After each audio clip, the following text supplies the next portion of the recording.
Mulai dulu dengan artinya ya. Nazar itu setelah saya lihat setelah lihat Alkitab, rupanya nazar itu dapat dikatakan adalah janji khusus. Nah, itu kita garis bawah ya. Janji khusus yang diucapkan seseorang kepada Tuhan. Jadi dua kata yang penting di situ itu adalah janji khusus. Jadi berarti khusus yang diucapkan yang kedua adalah seseorang. Berarti itu bukan bukan prinsip umum, tapi khusus dan bersifat pribadi. Jadi nggak bisa kita semua, istilahnya di sini tidak semua orang harus bernazar, enggak. Itu hanya khusus kepada seseorang. Jadi seseorang, saya bisa tapi ibu tidak harus, kira-kira begitu. Jadi nazar biasanya dilakukan dengan mempersembahkan sesuatu. Nah biasanya begitu.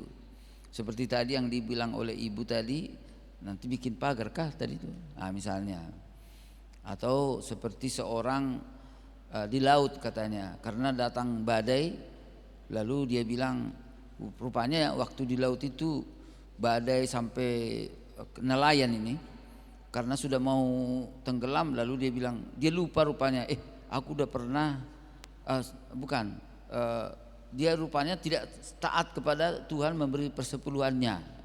Nah, lalu dia bilang, Tuhan kalau saya nanti selamat saya akan setia memberi persepuluhanku, kira-kira gitu.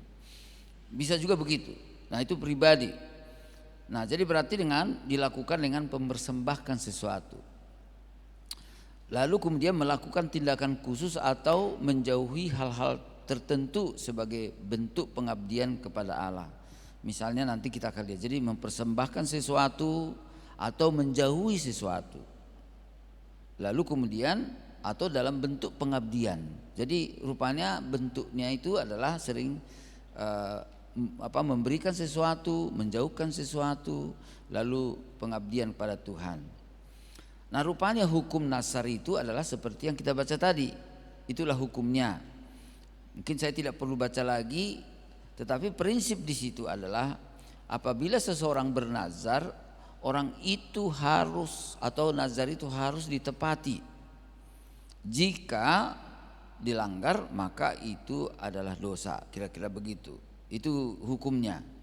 Jadi berarti apabila seseorang bernazar, orang itu atau harus ditepati, lalu menjadi dosa.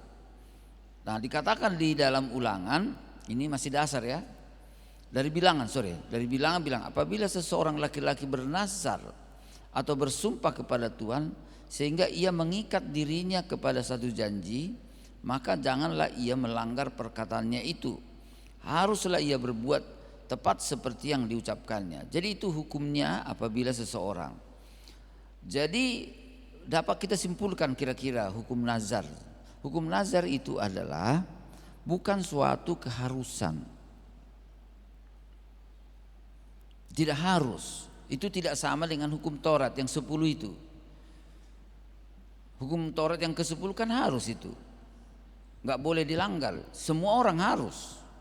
Laki-laki, perempuan, miskin, kaya, orang berpendidikan, tidak berpendidikan, yang hitam, yang hijau, yang coklat, yang kuning, yang keriting, yang lurus rambutnya, yang pendek, yang gemuk. Itu harus kalau hukum Taurat. Tapi untuk nazar tidak diharuskan. Tetapi jika diucapkan, maka itu menjadi tanggung jawab yang sangat serius untuk dilakukan.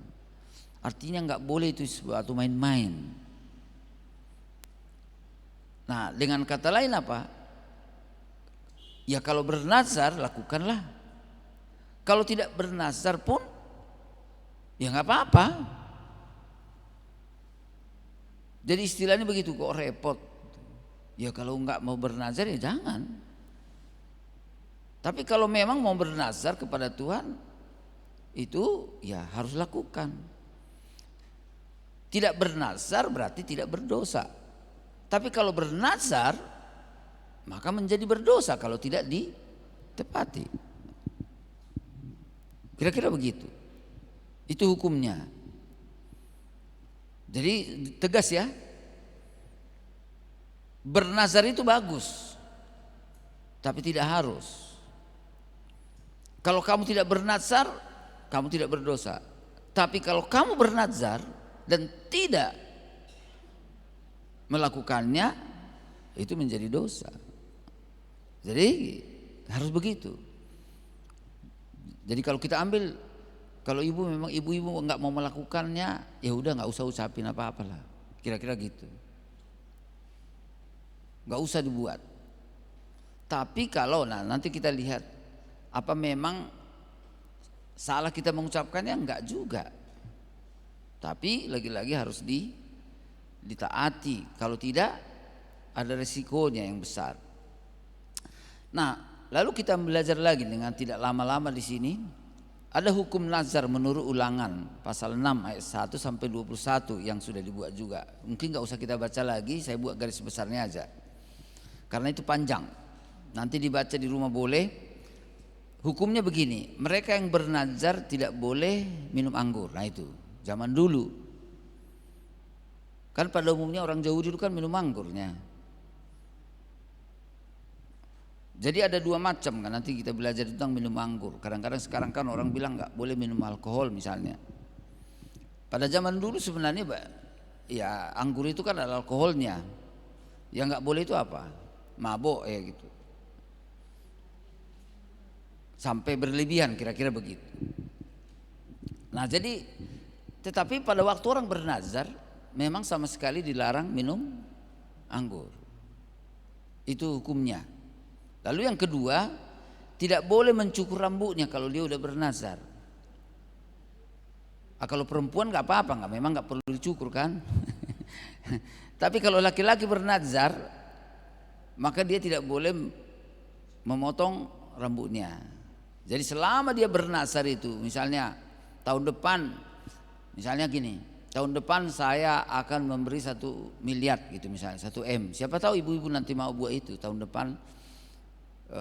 Tetapi kalau itu laki-laki berarti sampai tahun depan tidak boleh dia memotong rambutnya. Itu syaratnya. Lalu kemudian dari Ulangan juga kita dapat tidak boleh menjadi najis dengan kena mayat. Nah itu kan dulu kan nggak boleh. Jadi semua yang najis atau mulai sekarang lah mungkin yang haram-haram itu nggak boleh dekat. Khususnya mayat. Kalau zaman dulu kan nggak boleh, orang dulu kan dekat dengan mayat atau menyentuh mayat itu dia menjadi najis. Makanya waktu orang dulu memegang mayat berarti dia harus membuat korban untuk membersihkannya. Bayangkanlah kalau itu terjadi sekarang ini, waduh kita ini harus banyak kali korban yang harus sudah kita lakukan karena hampir setiap minggu adong nama ate inang manang na inang doy inang betul kan? Oh berarti marsogo harus persembahkan korban. Marsogot na boru, berikutnya tulang na tulang, tetangga dan sebagainya. Jadi sudah banyak utang kita. Tapi syukurlah kita tidak lagi di bawah perjanjian lama. Tapi zaman dulu begitu, orang yang bernazar tidak boleh najis dengan kena mayat. Lalu kemudian hukum nazar itu adalah bisa terbatas waktunya. Artinya bisa terbatas waktunya. Misalnya saya akan mempersembahkan hidup saya 1 tahun, nah itu misalnya begitu. Atau saya akan memberi diri saya untuk pergi pelayanan misi, misalnya zaman dulu 2 tahun. Tapi bisa juga seumur hidup. Nah nanti kita lihat contohnya siapa. Jadi bisa terbatas dan sebagainya. Nah sekarang mari kita lihat. Mari kita lihat beberapa contoh. Dengan kata lain, tidak semua orang Israel bernazar. Tidak semua. Alkitab mencatat hanya beberapa orang yang ditampilkan. Mungkin ada, hanya saja tidak dicatat. Tapi yang dicatat dalam Alkitab sebagai contoh adalah 1 Yakub misalnya. Yakublah yang pertama-tama bernazar. Sebelumnya kita nggak belajar ada nazar. Abraham tidak pernah bernazar. Lalu kemudian Ishak tidak bernazar. Nuh tidak bernazar misalnya. Tetapi dimulailah nazar itu nggak tahu dari mana dia belajar. Ya mungkin dia belajar dari bapaknya dulu atau tidak. Tapi Alkitab tidak menjelaskan kepada kita kapan mulai Nasar itu dimulai. Tapi yang jelas itu adalah yang kental itu dimulai dari Yakub. Waktu dia lari dari abangnya Esau. Lalu kemudian di tengah jalan dia seperti melihat tangga ke langit. Dan sesudah itu dia bernazar. Nazarnya begini. Lalu bernazarlah Yakub, jika Allah akan menyertai dan akan melindungi aku di jalan yang kutempuh ini, memberikan kepadaku roti untuk dimakan dan pakaian untuk dipakai, sehingga aku selamat kembali ke rumah ayahku, maka Tuhan akan menjadi Allahku, dan batu yang kudirikan sebagai tugu ini akan menjadi rumah Allah.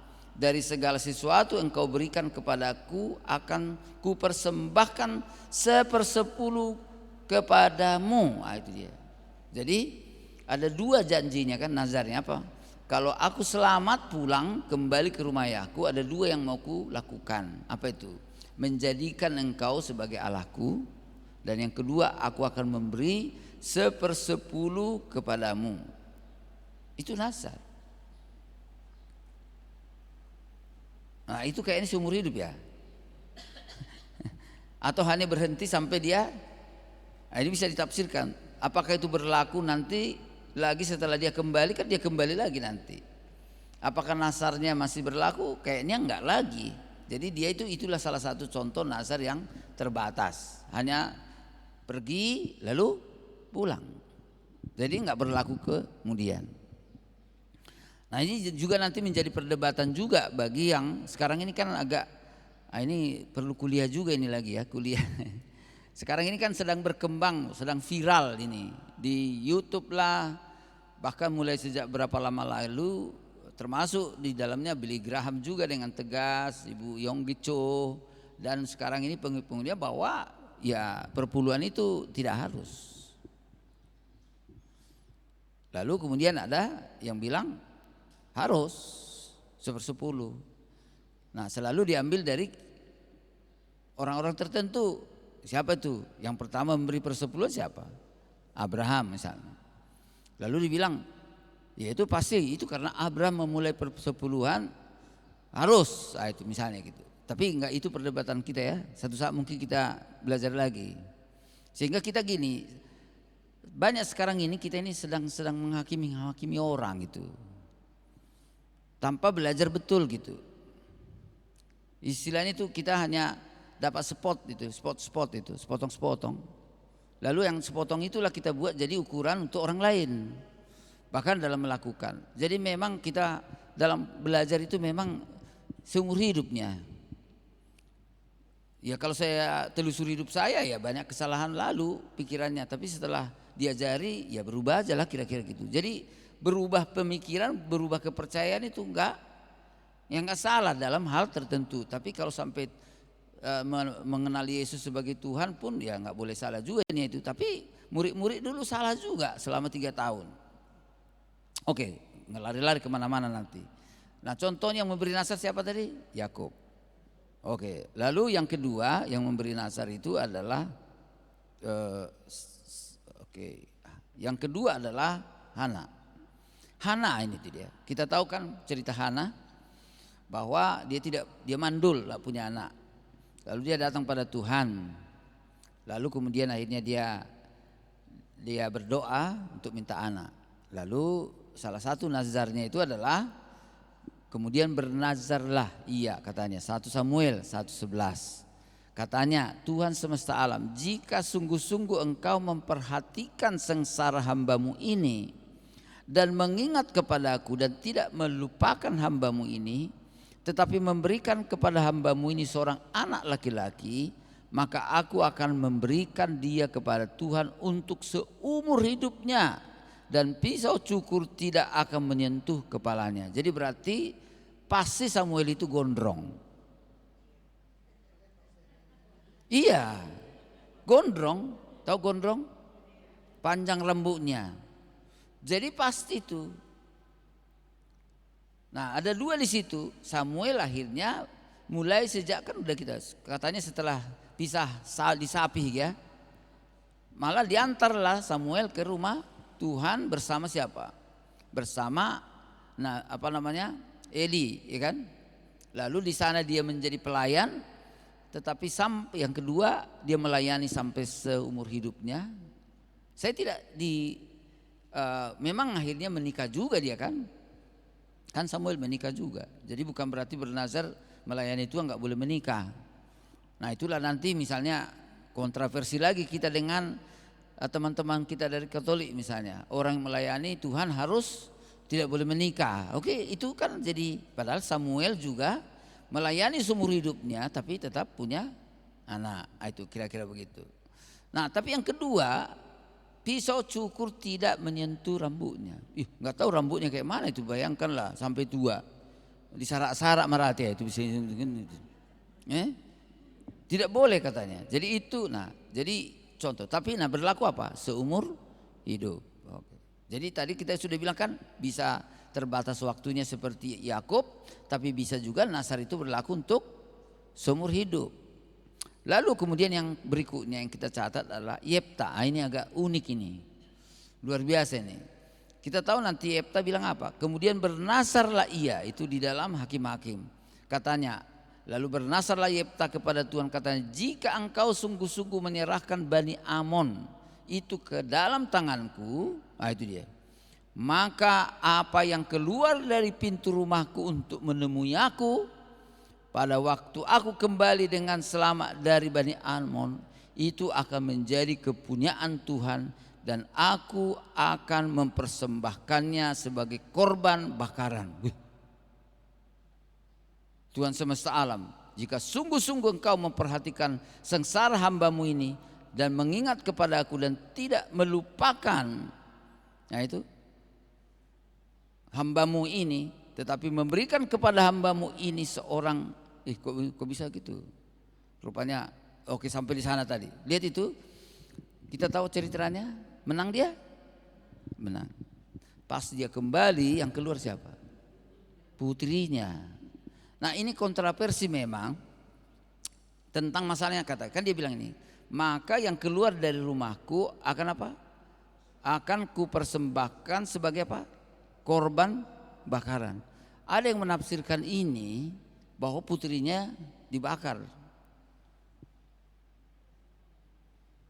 Seperti siapa? Karena itu adalah kepercayaan dari agama-agama seperti Baal-Baal gitu.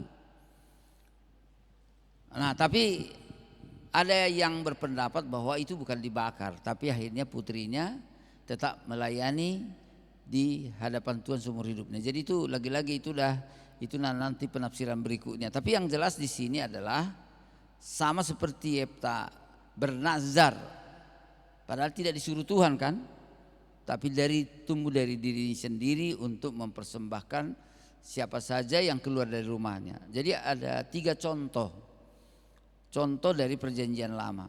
Berarti dapat bisa kita ambil begini, supaya kita simpulkan dulu ya.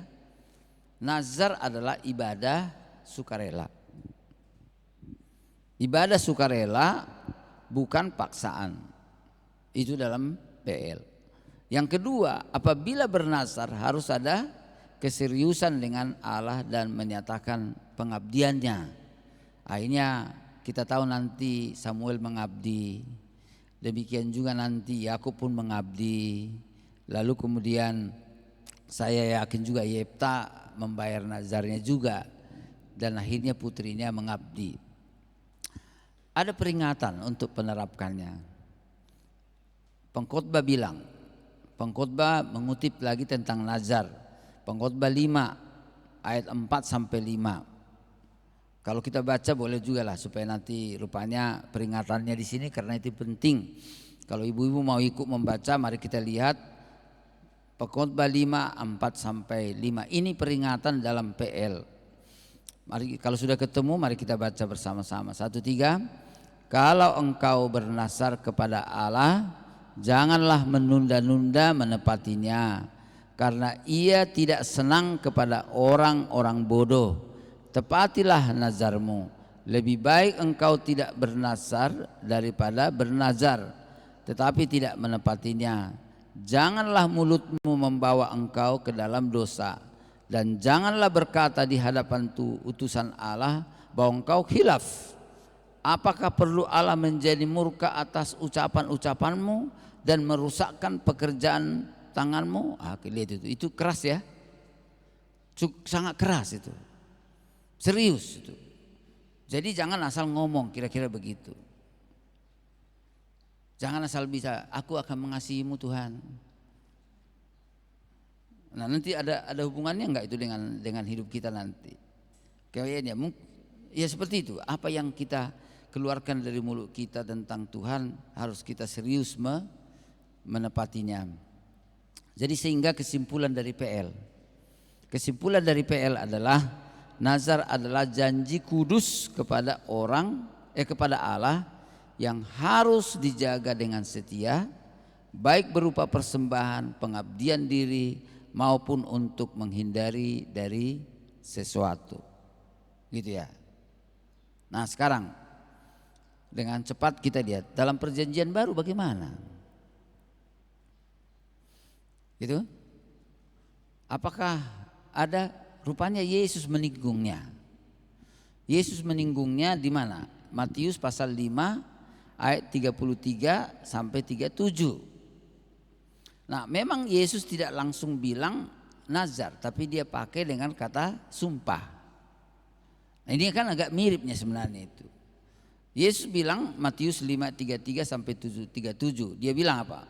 Kamu telah mendengar pula yang difirmankan kepada nenek moyangmu kita, jangan bersumpah palsu, oke? Melainkan peganglah sumpahmu di depan Tuhan. Tetapi aku berkata kepadamu, janganlah sekali-kali bersumpah baik demi langit, karena langit adalah tahta Allah, maupun demi bumi, karena bumi adalah tumpuan kakinya, atau demi Yerusalem, karena Yerusalem adalah kota raja besar. Janganlah juga engkau bersumpah demi kepalamu, karena engkau tidak berkuasa memutihkan atau menghitamkan sehelai rambutmu. Jika ya, katakanlah hendaklah kamu katakan ya, jika tidak hendaklah kamu katakan tidak. Apa yang lebih daripada itu berasal dari si jahat. Jadi hati-hati dengan ucapanmu, hati-hati dengan sumpah yang kau sampaikan, betul ya. Dan akhirnya saya belajar juga, katanya gini, memang susah menjaga mulut ini ya. Sehingga ada orang bilang begini, hanya 2 tahun aku belajar untuk berbicara, betul ya? Tiko sudah, hanya 2 tahun kita belajar. Tapi ada yang bilang gini, tetapi aku membutuhkan 50 tahun untuk belajar mendengar. Itu teh, pas nanti kan? Jadi lebih susah ngomong atau lebih susah mendengar? Nah, ini memang itulah kelemahan kita ini.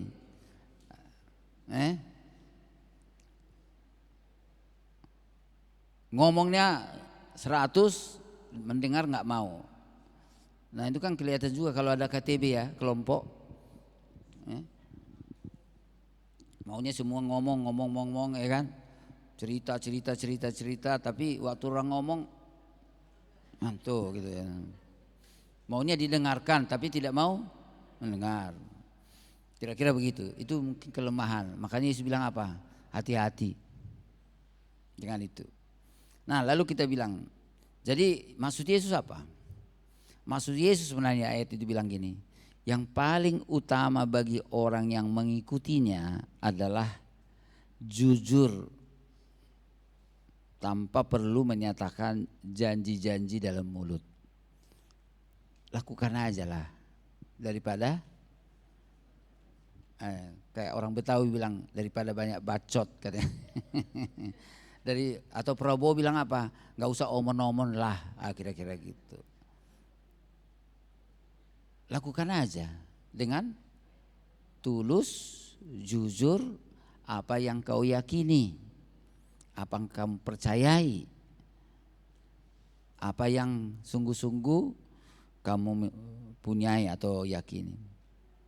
Nah, akhirnya saya melihat begini aja, setelah belajar gini, boleh kita, bagaimana sebenarnya yang paling penting sekarang adalah bukan lagi mempersoalkan nazar setelah kita udah belajar sebenarnya, kan nggak keharusan kan.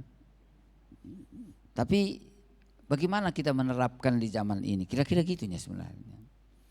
Dari cerita tadi, dari perkataan Yesus, Paulus pun pernah bernazar sebenarnya, saya masih bisa singgung, tapi dia lakukan itu. Jadi berarti apa? Orang Kristen boleh bernazar? Boleh itu.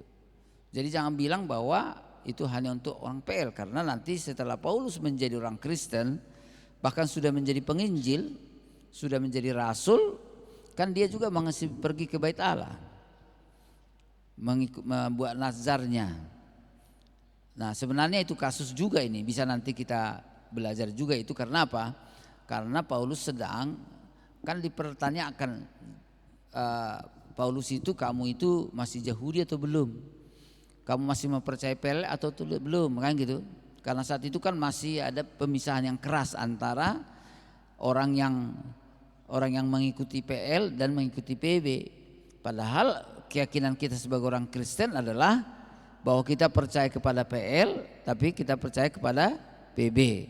Sehingga orang Yahudi waktu itu adalah seperti Farisi, Saduki, kan meragukan Yesus itu karena dibilang apa? Kamu sedang melawan hukum Taurat. Tapi Yesus bilang apa? Aku tidak meniadakan hukum Taurat, tapi aku menerapkannya atau menggenapinya. Jadi boleh aja, bagi saya sih tidak masalah. Tapi pelajaran penting untuk kita sekarang ibu-ibu adalah begini. Satu, Allah sangat menghargai komitmen kita untuk mengikuti Tuhan. Nah, kata yang sangat kita pilih di sini apa? Kata yang penting di sini apa? Komitmen. Jadi kalau kita bilang ini, Tuhan, aku akan mengasihimu seperti lagu tadi, aku mengasihi engkau. Oh, agak beda tadi, aku persembahkan boleh juga, tapi ada lagu itu mungkin. Aku mempersembahkan tubuhku, kayak gitu kan. Bapa, ku persembahkan tubuhku sebagai persembahan yang kan betul komitmen itu. Tapi kadang-kadang maaf ya, di gereja itu hanya di mulut aja. Kita sor karena apa? Enak dengarnya. Enak dengarnya. Karena apa? Apalagi iramanya agak lumayan ya.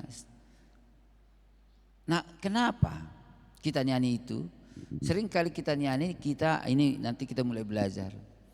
Sering kali kita didorong melakukan sesuatu hanya karena perasaan. Termasuk dulu, apa yang akhirnya mendorong ibu-ibu dulu memilih suamimu yang sekarang itu jadi suamimu? Lebih banyak perasaannya kan? Perasaan karena apa? Satu, pandangan pertama, ganteng atau baik, betul? Lalu biasanya karena apa? Karena perempuan itu kan suka kali, kelemahan perempuan di mana? Udah tahu? Kelemahan ibu-ibu di mana? Di kupingnya, di kuping. Jadi kalau dibilang ini cantik kali engkau lah perempuan paling cantik di dunia, itu orang keleper-keleper itu. Kan? Jadi akhirnya pun kita memilih laki-laki itu dan bilang engkau lah kupilih kau suami. Mau menikah dengan aku? Ya, terbagai mesti dulu kan. Tapi seringkali setelah berjalannya waktu, 3 bulan madunya hilang, tinggal bulannya. Kan? Karena apa? Laki-laki yang kau pilih itu ternyata tidak seperti yang bukan seperti yang kau rasakan, pikirkan. Sudah mulai tadinya didorong oleh perasaan, tapi sekarang mulai berpikir dia. Sehingga ada yang curhat sama saya karena saking berubah suaminya ini seperti dia tidak duga. Katanya setelah satu malam bangunlah dia duduk di samping suaminya yang masih berbaring. Lalu dia bilang gini, Tuhan, ayo do bawa dia sungguh-sungguh tuh, ini bisa kan? Oke, padahal komitmen itu apa? Nah itu kayak di depan gereja itu, naolodoho, naolomarhua. Apakah kau mau menerima laki-laki ini waktu susah dan baik, miskin atau kaya, sakit atau sehat? Bilang apa? Oh loh, itu kan? Itu komitmen itu. Tergantung apa? Itu tidak tergantung motivasi, itu tergantung pada komitmen. Jadi sama sebenarnya kita ini. Makanya bilang, nah kita maaf ya, semua kita orang bersalah nih di hadapan Tuhan. Omon-omon aja. Seringkali hanya, ya kalau orang Betawi bilang hanya bacokmu aja itu ngomongmu itu.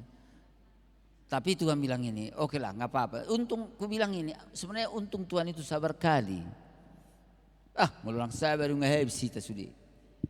Karena nggak tokin udah berubah. Tanggal 1 dan 30 berbeda. Itu kan? Ya khusus PNS lah itu. Kalau yang swasta, ya adong udah per 3 bulan. Mulai sedang naik, haleluya. Usaha yang sedang turun, haleluya. Itu kan? Ya kira-kira gitunya. Jadi angin-anginan seringkali kita. Tapi Tuhan bilang gini pada kita ibu-ibu. Memang saya tahu ini. Makanya saya bilang begini. Saya tadi sedang mendengar seorang pendeta juga. Waktu kesini dia menceritakan pertobatannya. Dulu dia kurang ajar. Dia bandar bandar narkoba. Dia bandar perempuan nakal. Dia yang mempasok perempuan di kafe, di ini dia jahatnya. Akhirnya dia bertobat dan jadi pendeta. Dia memang betul, saya setuju. Dia bilang, jangan harapkan orang lain langsung berubah 100%. Betul. Tetapi setidaknya naik kelas lah. Hampir mirip dengan apa namanya? Dengan waktu kita jalan dulu kan. Berapa banyak kita jatuh waktu belajar berjalan.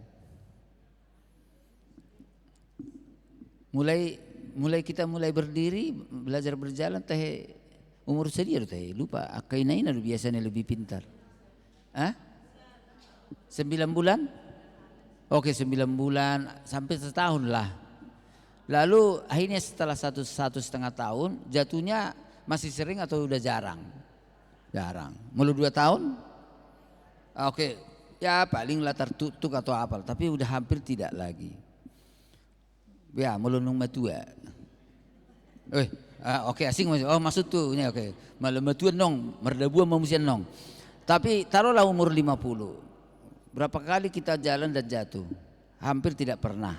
Betul? Sebenarnya komitmen kepada Tuhan pun maunya seperti itu.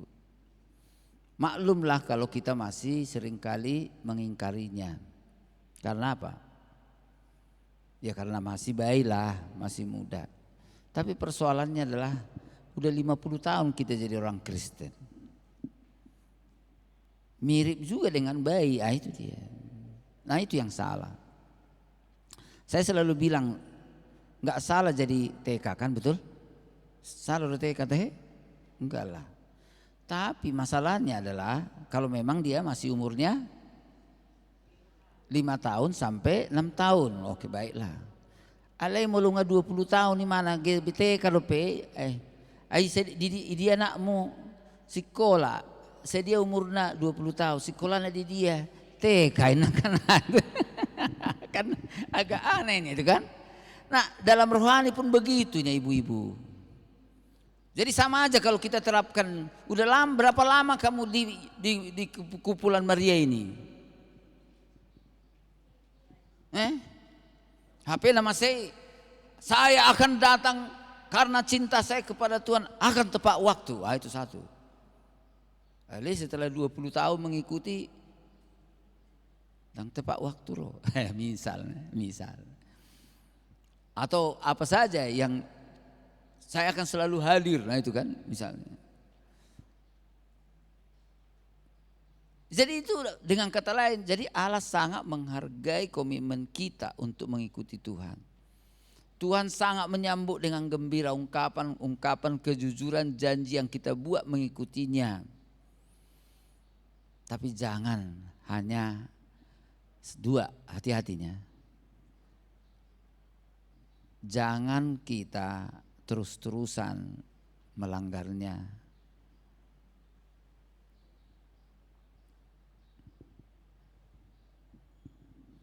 Majulah kira-kira begitu. Menjadi dewasa lah.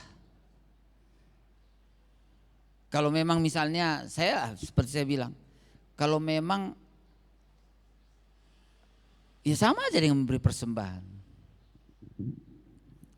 Kita ini kadang-kadang kan tergantung apa? Ya tergantung perasaan lagi. Kalau sedang senang-senangnya iliang gudang. Ali mo losong na siguro hana. Ito ay oti mahulian. Berarti kita akhirnya berubah karena apa? Suasana hati kita yang menentukannya, padahal perkataan kita kepada Tuhan, komitmen kita kepada Tuhan itu adalah sesuatu yang serius, tidak tergantung kepada perasaan kita, tidak tergantung kepada mood kita, bukan. Tapi tergantung komitmen. Misalnya di gereja lah contoh. Nanti gudang dosong nih. Nanti saya siap melayani guru sekolah minggu katanya. Saya nanti akan siap selalu menjadi singers. Misalnya kalau di gereja. Saya nanti mau jadi situa, misalnya gitu. Apa saja di gereja, kan banyak itu. Bahkan ada teman saya bilang begini. Dia di gereja, salah satu gereja, nggak usah saya bilangin. Dia bilang ini, selama kami di sini, sayalah dengan keluarga saya yang bersihkan gereja katanya. Ya udah, karena itu pengabdian kami dan memang dia lakukan.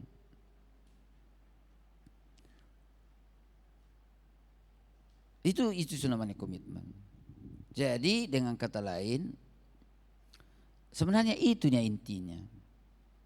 Coba kita lagi-lagi, kan nggak bisa kita pisahkan, baik kepada Tuhan maupun kepada siapa? Kepada gereja, persekutuan kita, kan sama itu. Ya berkomitmen lah, melakukan, setia sampai akhir.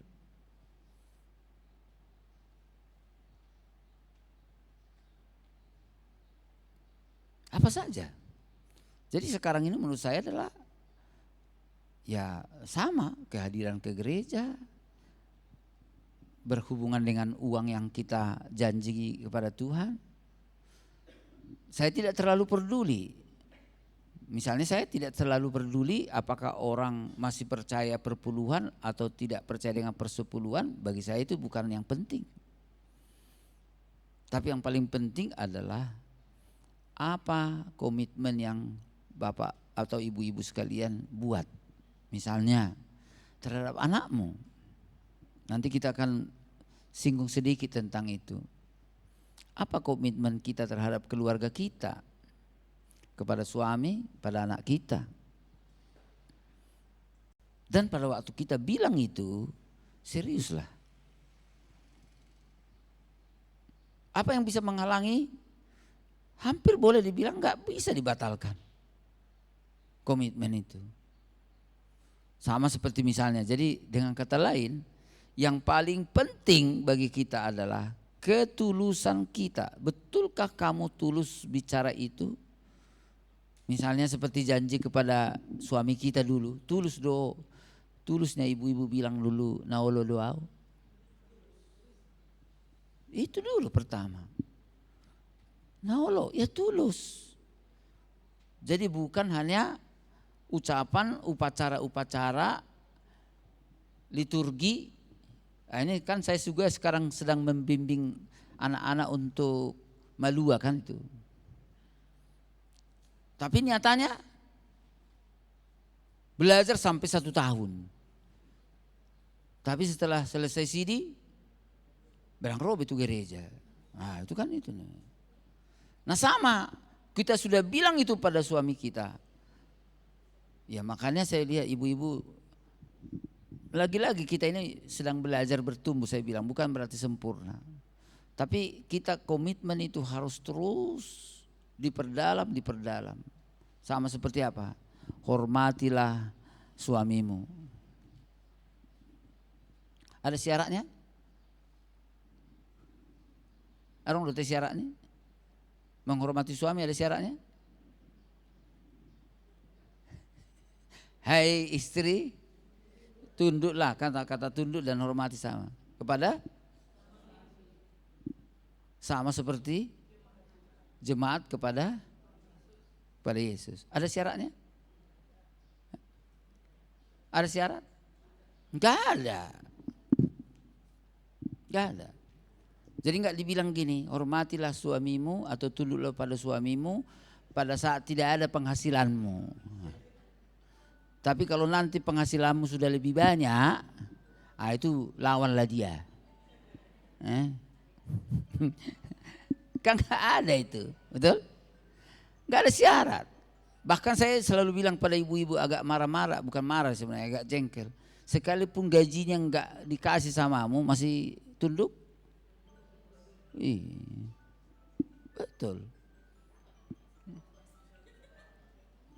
Betul, tunduk.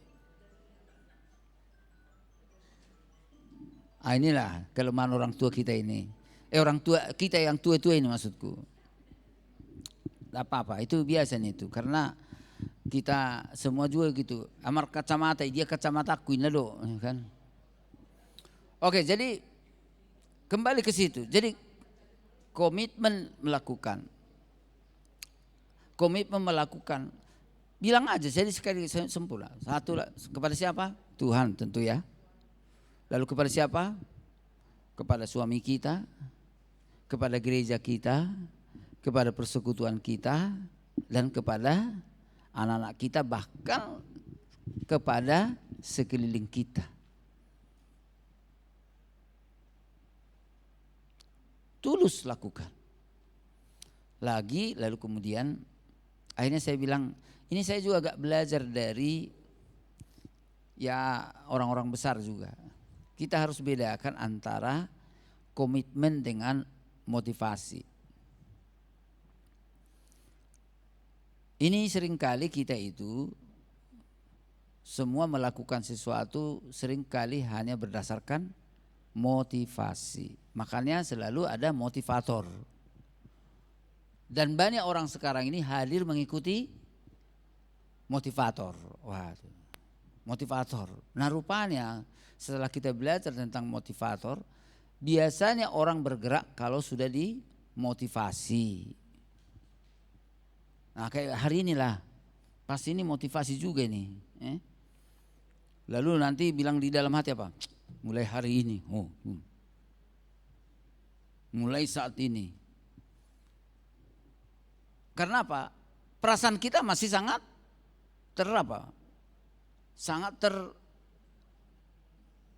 sangat masih hangat, kira-kira begitu. Masih sangat kuat dan sebenarnya saya akan. Karena apa? Karena situasinya enak. Mendengar firman Tuhan, apalagi nanti di gereja-gereja tertentu sampai akhirnya ada pujian penyembahan, sampai akhirnya teler kan gitu. Sampai nangis-nangis, saya akan Tuhan gitu kan. Oke bagus, itu motivasi. Tapi yang sering terjadi adalah seperti saya dulu. Yang sering terjadi adalah pada saat masuk ke dunia nyata. Ini kan nggak nyata ini. Sorry, ini maksud saya jangan salah pengertian ya. Karena di sini kayaknya suasananya nggak ada masalah, betul? Ini ya karena apalagi nanti ditambah kalau ada AC, itu tambah enak dia. Dingin, apalagi tambah musik nanti, wah sampai apapun yang terjadi. Tapi pada waktu keluar dari ruangan ini, mulailah kita apa? Apa yang diganggu? Satu, perasaan kita mulai apa? Mulai oke. Lalu digotil musik, artinya digotil kanan kiri, dipitnah sana sini, dimarahi, diapain ini, dan kemudian akhirnya mulai apa? Mulai berubah. Di luar ada hujan, ada badai, ada kilat, macam-macam lah itu. Kilat dari mana? Dari sana sini. Termasuk dari mana? Dari orang yang paling dekat dengan kita. Itu yang seringkali malah pengganggu yang utama. Kan setuju kan? Yang persoalan paling banyak kan datang dari suaminya kan? Bukan dari suami orang. Betul? Bukan dari laki-laki di kantor atau di pekerjaan, enggak. Dari yang itu, yang tiap hari datang itu, yang satu atap itu, yang satu tempat tidur itu. Yang itu kan itu paling, ya aku bilang itu betul, jujur. Saya kan bilang itu. Dengan siapa kamu banyak bertengkar? Enggak mungkin dari laki-laki lain.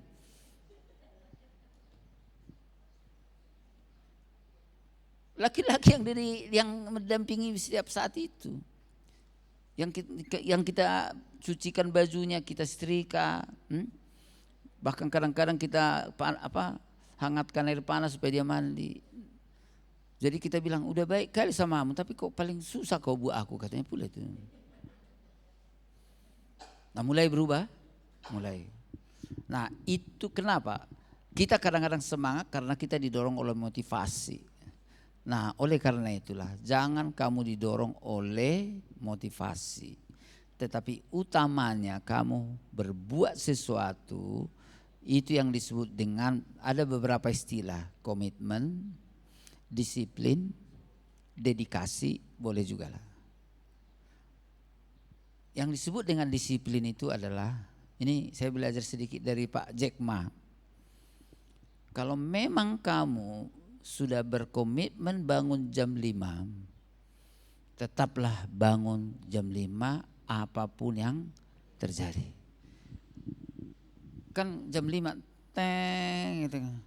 Aduh, mau dodok depe, udahlah. Itu udah mulai kan? Atau apa? Capek. Apalagi kegiatan satu hari. Capek. Ada alasan? Alasan itu, reason itu. Reasonable. Dapat oke lah. Ada alasan. Dan makanya kita seringkali katakan, kita kadang-kadang bedakan antara melakukan yang benar dan membenarkan apa yang kamu lakukan. Sangat beda. Dan yang paling sering dari saya adalah apa itu? Membenarkan apa yang saya lakukan. Betul? Dan tidak melakukan yang. Nah pertanyaan, kalau jam 5 berdering, apakah melalui masjid, apa melalui ini dan sebagainya, berarti apa? Bangun. Itulah komitmen. Itulah yang namanya apa? Dedikasi. Itulah yang disebut dengan disiplin. Ya bangun aja. Dan dia bilang gini, itulah kunci dari perusahaan Alibaba menjadi besar.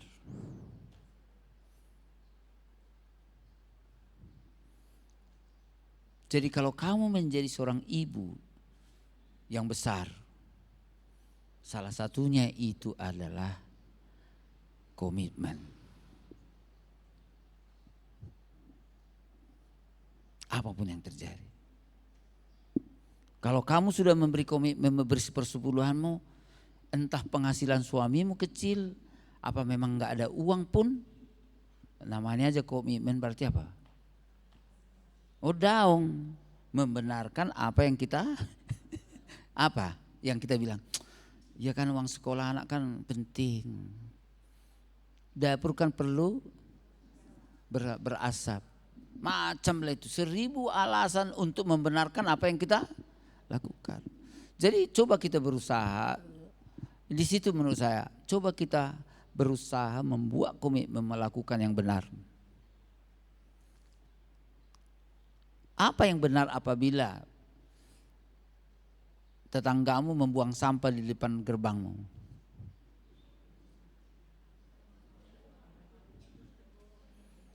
Oke, ditegur sekali nggak mau, kedua kali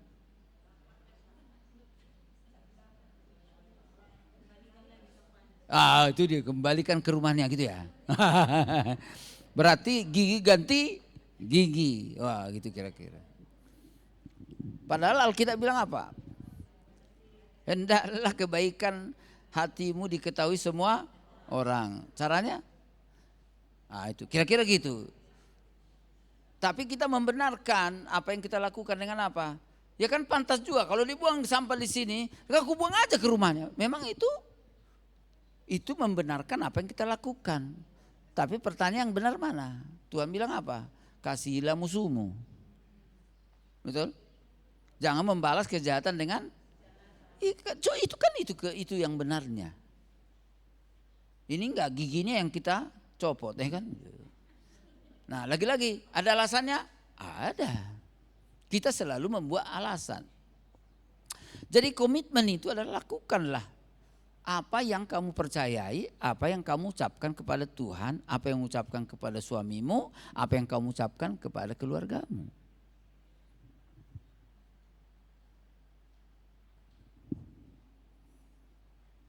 Jadi sebenarnya sesimpel itu yang mau disampaikan kepada kita pagi ini.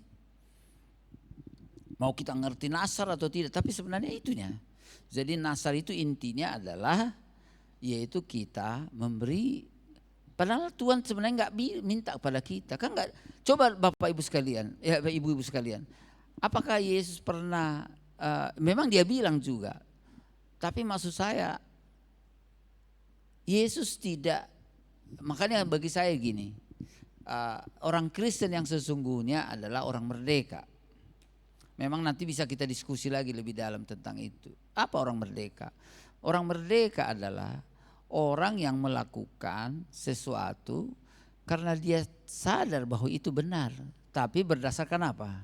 Pilihan. Misalnya contoh, waktu saya tadi datang ke sini ada lampu merah. Lampu merah bilang apa? Berhenti. Nah sekarang kenapa saya berhenti? Karena lampu merah. Ataukah sebenarnya mana yang lebih tepat? Lampu merah itulah yang menghentikan saya. Memang betul juga.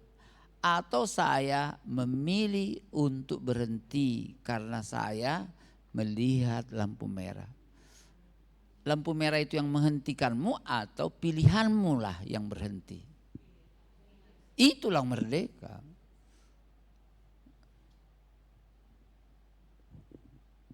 Pilihlah tetap melakukan apa yang benar itu. Ini nama komitmen. Tapi kan terburu-buru saya ini. Soalnya udah lihat nanti jam 10 sudah harus tiba di PDPH. Itu dia. Berarti tabrak aja lampu merahnya kan gitu. Ya bagi saya sih ya kalau lambat sedikit ya saya juga mungkin harus mempersiapkan dari rumah lebih lama lagi kira-kira begitu. Jadi tidak selalu membenarkan apa yang kita lakukan.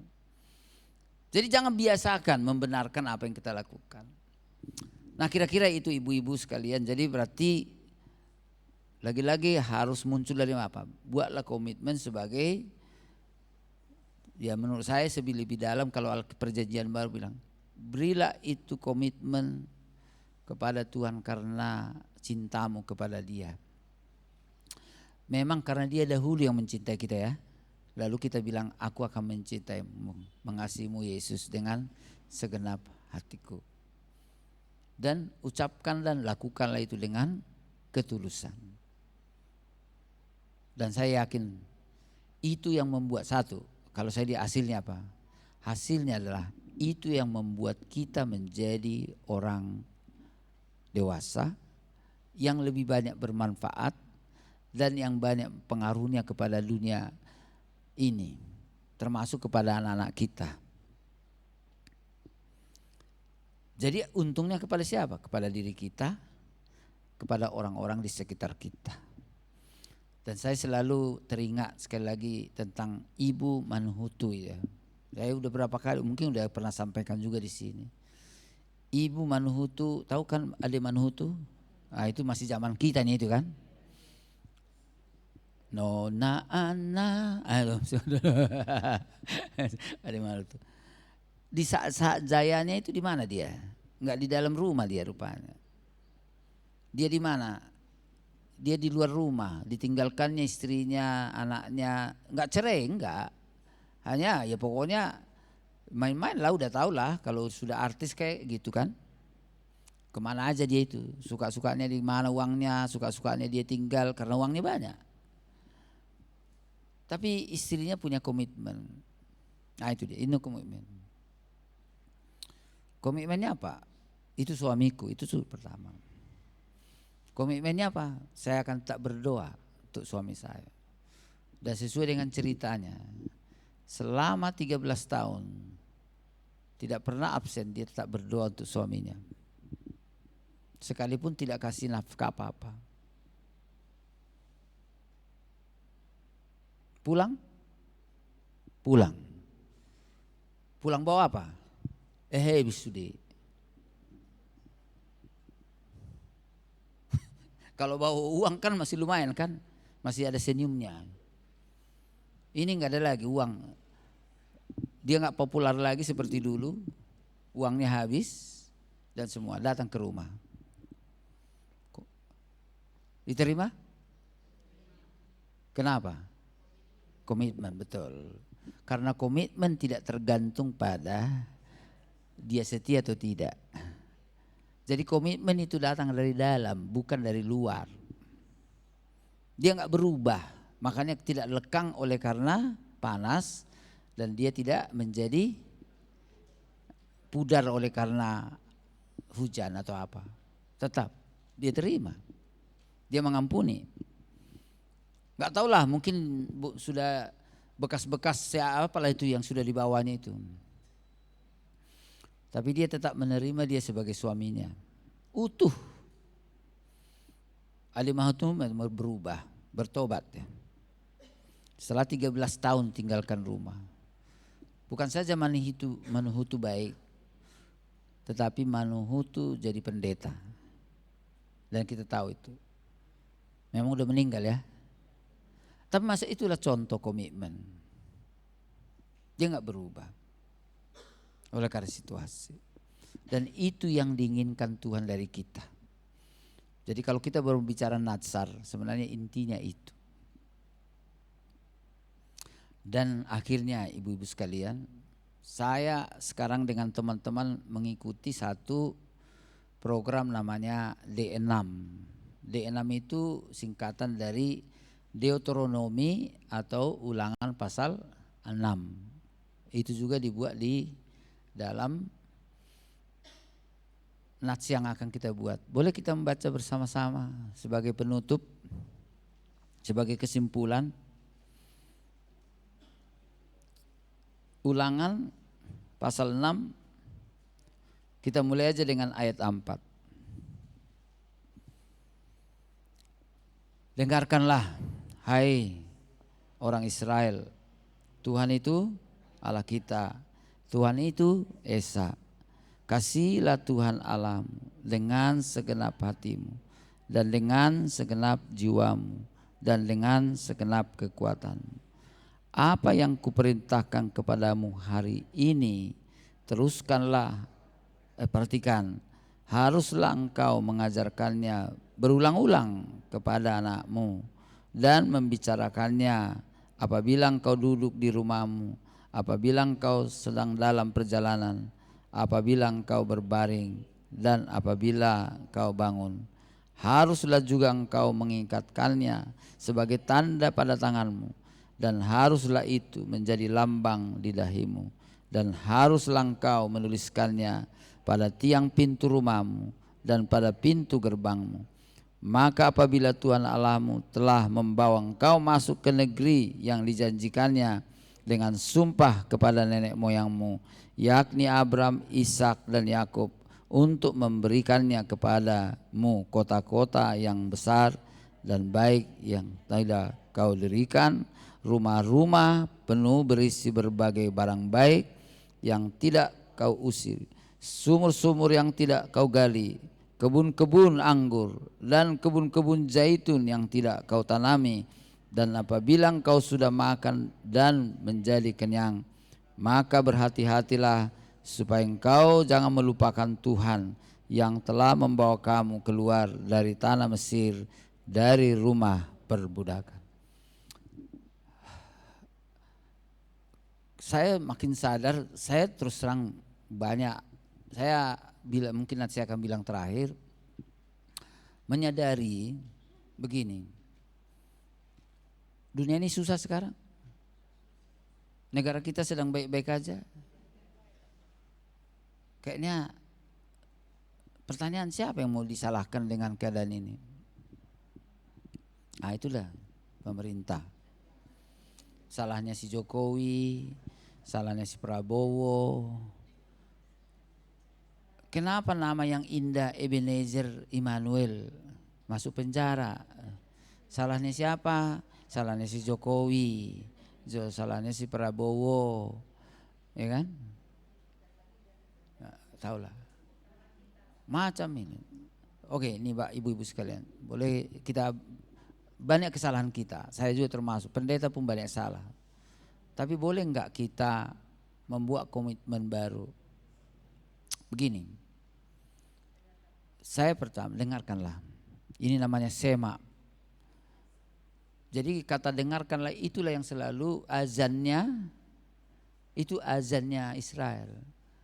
Jadi kalau nanti lihat azannya Israel, sebenarnya yang, maaf saudara-saudara kita, niru-nirunya sebenarnya itu. Nanti sebenarnya saya mau perdengarkan juga azannya Israel ya. Masih ada waktu enggak? Oke, boleh ya.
Itu sebenarnya 3 kali sembahyang setiap hari. Tapi saudara kita buat jadi 5, nggak apa-apa lah itu. Jadi pertanyaannya adalah siapa yang minjam siapa, kan gitu. Sebenarnya dari kitanya duluan. Tapi seolah-olah itu milik mereka kan. Maksud saya begini, intinya bukan ini sembahyang ini. Tapi intinya adalah apa yang sudah dibuat oleh Israel dan yang diteruskan kepada gereja. Bukannya gereja mengambilnya, tapi orang lain yang mengambilnya.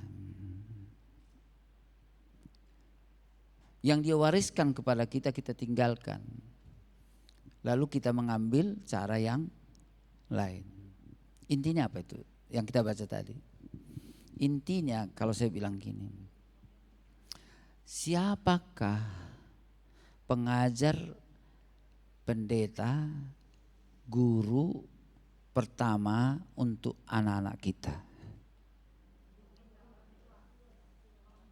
Orang tua, betul. Jadi kalau kita kaitkan itu pada gereja sekarang, sebenarnya gereja pertama itu adalah siapa? Rumah. Tapi pertanyaan, rumah sekarang isinya apa?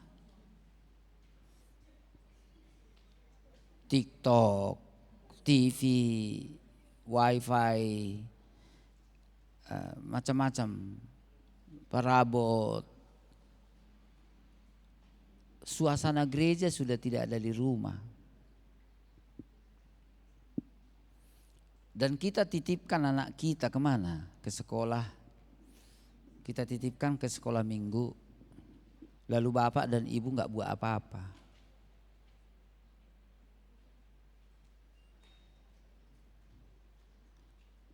Nampaknya itu yang harus dikembalikan sekarang.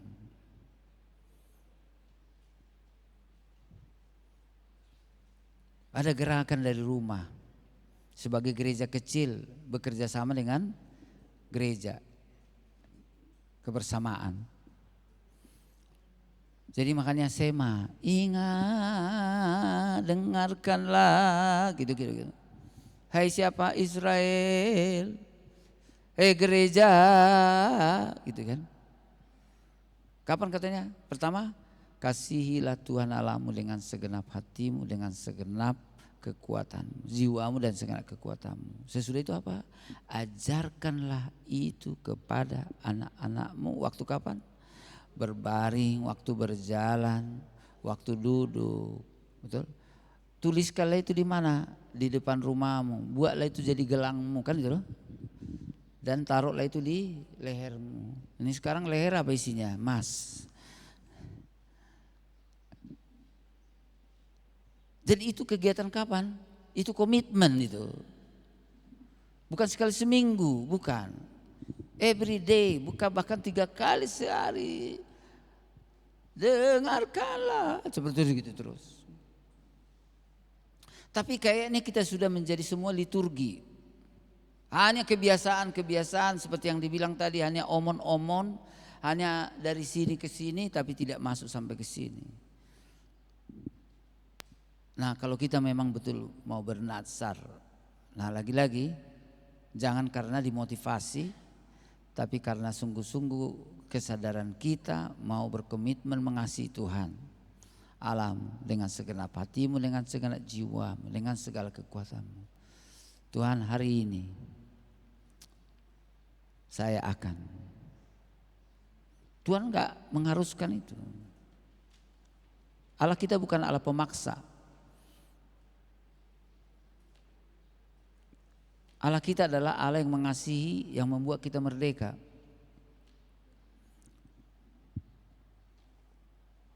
Menurut saya itulah nasar pada saat ini. Ayo ibu-ibu, mari kita sama-sama. Seperti yang saya bilang, saya juga sebagai pendeta nggak boleh munafik. Kalau ada pendeta yang ngaku-ngaku bahwa dia juga sudah sempurna sejak dia pendeta, itu pembohong namanya itu. Saya bilang ini, siapa yang perlu belajar? Tidak ada yang tidak perlu belajar. Semua kita perlu belajar. Dan mari kita terus. Jangan menjadi bayi terus itu. Jangan menjadi TK terus. Tapi kiranya kita bisa naik kelas. Dari SD, SMP. Seperti saya bilang, gereja sekarang ini udah 20 tahun, 30 tahun dia di gereja, 30 tahun di persekutuan. Sakitnya apa? Penyakitnya tidak jauh-jauh. Apa itu? Sakit hati, mudah tersinggung. Sikit-sikit salah ngomong, itu kok gitu. Nah kalau anak-anak masing ya Pak, masih maklumnya itu. Kalau anak-anak kita dulu telur abangnya dengan ini dibagi yang agak sedikit kecil, nggak mau aku, pokoknya harus sama seperti abang gitu ya kan ya. Tuh memang tahu, kan. Tapi kau ini mana? Dan dia tolong sokononin musir, kan lucunya itu kan. Oke, nggak lah, udah nggak masanya lagi. Nggak masanya lagi orang Kristen masih sakit hati, dendam, marah, iri hati dan sebagainya. Nggak, itu masa yang sudah lalu itu. Dan itu yang terjadi di jemaat Korintus kan. Ya memang Paulus bilang, ya memang susu dope di depanmu iner. Tapi kurasa enggak lagi kita kan. Yuk naik kelas.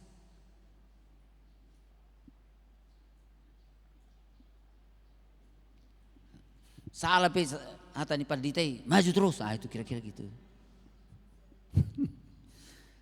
AC-nya kurang panas, kurang dingin. Gak apa-apa, kenapa rupanya?